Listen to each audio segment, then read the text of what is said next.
Hi guys, welcome to my channel, the Canada Immigration Compass, where you receive all the information you need in order to migrate to Canada and to receive your permanent residency.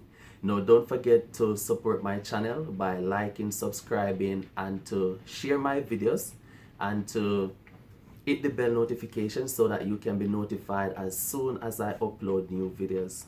I have also provided my contact information in the description below, my email address, my WhatsApp number, and my Facebook page. Now today I have some information for you pertaining to temporary workers and their employers in Canada. So the Canadian government is proposing major changes to rules for temporary foreign workers, according to a recent article in the Canada Gazette.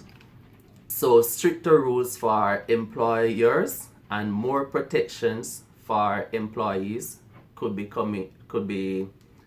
coming soon.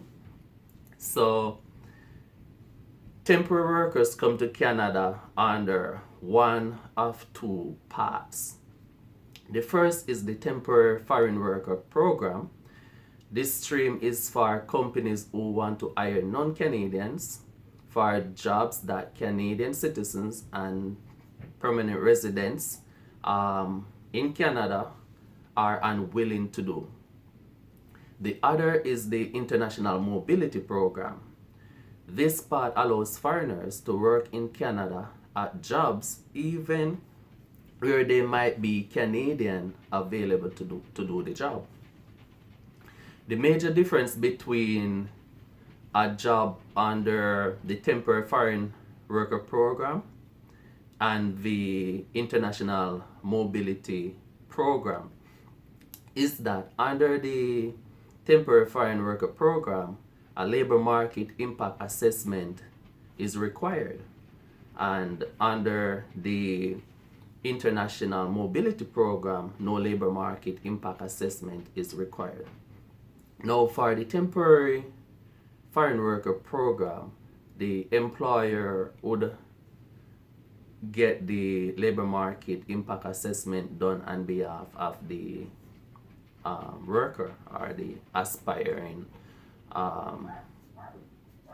international worker.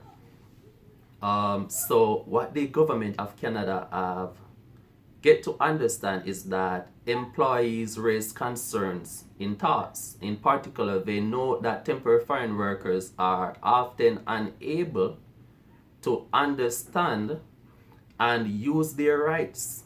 Major problems include: one, employers previously found to be non-compliant with regulations, avoiding ban and hiring temporary foreign workers. Such employers do so by hiring through other companies they own. Two, temporary foreign workers being unaware of their rights or what they mean. Three, temporary foreign workers not having proper access to health care. Four, temporary foreign workers charge illegal recruiting fees by recruiters or their employers. Five, temporary foreign workers fear reprisal if they raise concern about working conditions. These fears have caused employees to not report abuses. Being a temporary foreign worker in a new country and culture can make one vulnerable. As a result, Canada has decided to strengthen the protections for temporary foreign workers. The government plans the following changes: requiring all employers of temporary foreign workers to provide to each temporary foreign worker a paper document that outlines temporary foreign workers' rights. Employers would also have to post this information in a public spot in the workplace. Making all employers providing an employment agreement to both the worker and the government. This document confirms that the employee will be working in the same job, working condition, and wages as written in the employment offer. making clear that the employer provides a workplace free of abuse. Reprisal is also considered abuse. Allowing Employment and Social Development Canada to pause processing of an labor market impact assessment if they suspect that the employer has been non-compliant with regulations. Creating new requirement for granting labor market impact assessment. These will include taking reasonable efforts that the workplace is free of abuse, showing that the employer respects all federal and provincial employment rules, and not allowing an affiliate or alter ego of an ineligible employer to hire temporary foreign workers. So these are some of the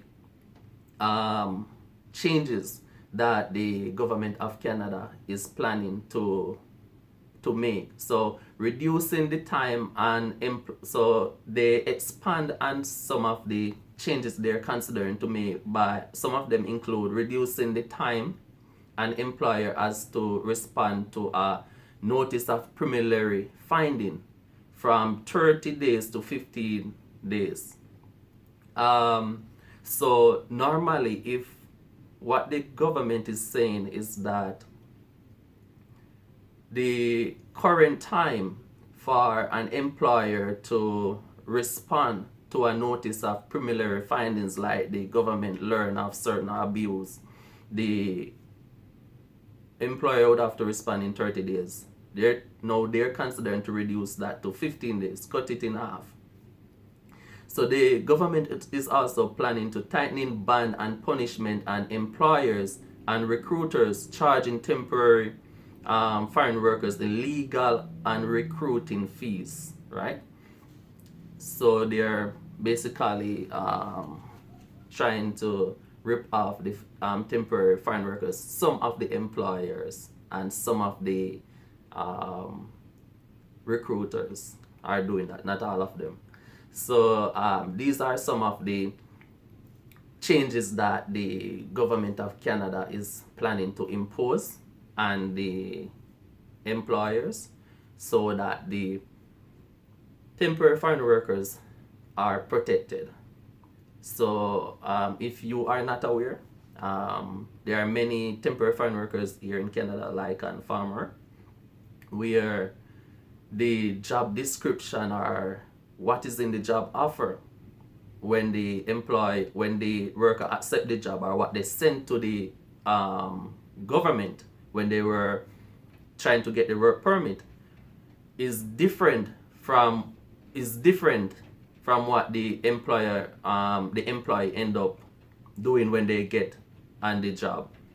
So they may put in the document that the employee, the foreign worker, will only be doing certain things, or maybe only 5 things, but when the foreign worker get on the job, they're doing 15 things and different things from what they had agreed to, and the money that they informed the worker that they would be getting would be less, or what they put in the document when they're submitting for the work permit for that worker is the payment is different in reality, and may even impose fees on the temporary foreign workers, so that when they get their payment, their salary, these employer subtract some fees that they have created, or what recruiters have created. So there are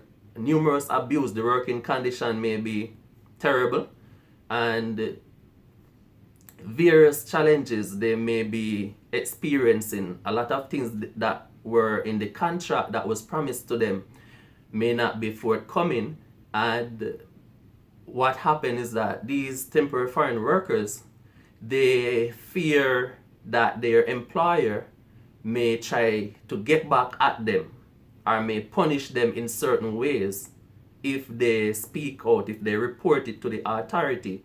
So because of these fear, of reprisal, the employees, the temporary foreign workers, end up work under some abusive conditions, and some of them may be threatened that after this season is over, they will not call them for the next season, or whatever other means they may use to try to intimidate them.